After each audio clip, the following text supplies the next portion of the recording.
अधिकारी हो। म अखिल नेपाल किसान महासङ्घको उपमहासचिवको रूपमा अहिले काम गरिरहेको छु। म चाहिँ लामो समयदेखि 22 वर्षदेखि च्याउ खेतीमा संलग्न छु। मलाई चाहिँ अब आज यो होली कसरी मनाउने भन्दाखेरि च्याउको परिकार बन्ने एउटा हब बन्यो भनेर खुसी भएर क्या आजको च्याउको परिकार चाहिँ यहीँ खाउँ न त, यहीँ मनाउन त भन्ने हिसाबले हामी आज म विष्णुप्रसाद ढकाल च्याउ किसान पहिलाको उप च्याउको सक्रिय किसान पनि सक्रिय सदस्य किसान पनि हो। अहिले चाहिँ किसान मात्रै छु। बन्जारा किसान यसो आज भोलि मनाउनु चाहिँ हो यो भएर छुटेका नमस्ते, म आकाश बारे।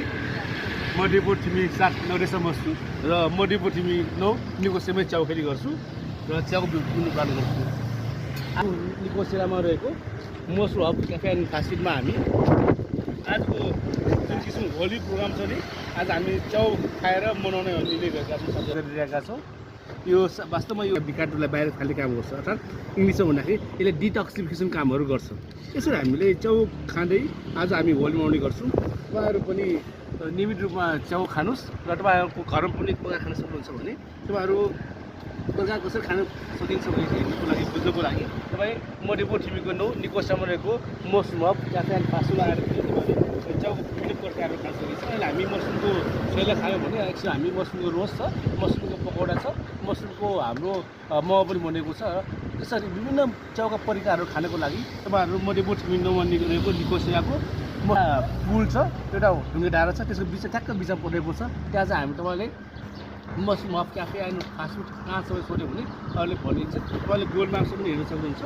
आउनुहोस्, च्याउ खाउँ, बसेर आउनुहोस्। नमस्कार, म हरि अर्याल। म चावेल सरस्वती नगर अखिल नेपाल किसान महासङ्घ महानगर कमिटीको सदस्य, बागमती प्रदेश कृषि विभागको सदस्य र किसान पनि हो। आज चाहिँ यो च्याउको परिकार उसको लागि चाहिँ हामी यहाँ नेकोसेरा पोखरपुरसम्म आएर साथीभाइसँग बसेर चाहिँ हामी होली खेल्दै विभिन्न परिकारहरू खाँदै यहाँ मोमोदेखि लिएर छैलादेखि हरेक कुराहरू छन्। सबै साथीहरूले चाहिँ बताइसक्नु भएको छ। हामी चाहिँ रमाउँदैछौँ, होलीको लागि रमाउँदैछौँ। सबै साथीहरू पनि आउनुहोस्, तपाईँहरू पनि अहिले पनि समय बितिसकेको छैन। यहाँ नेकोसेरामा आएर विभिन्न च्याउको परिकारहरू खानु होला, आउनु होला, रमाउनु होला। हस्त, धन्यवाद।